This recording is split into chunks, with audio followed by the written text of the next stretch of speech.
Dnes som počula niekoho hovoriť, ženy patria do kuchyne. A ja som si pomyslela, vieš čo? Toto nie je o kuchyni. Ani nikdy nebolo. Je to o tom, že týmto mužom chýba pocit, ktorý kedysi mali automaticky. Kedysi ženy nemohli pracovať ani sa vzdelávať. Museli byť poslušné, ticho a stačilo, že si sa narodil ako muž a mal si okamžite autoritu. Takže stačilo sa narodiť ako muž a mal si okamžite autoritu? O ktorom historickom období presne hovoríš, Ruth?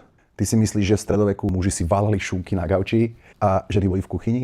Tam to bolo tak, že žil muž a žila žena s deťmi a niekto musel robiť celý deň na poli a niekto sa musel starať o domácnosť a o deti a variť a tak ďalej. A asi mi dáš za pravdu, že by bol mierny nezmysel, keby muži šúpali zemiaky a ženy dreli na poli a chodili do vojen. Takže prirodzene si podľa fyzickej sily rozdelili úlohy tak, aby to dávalo zmysel.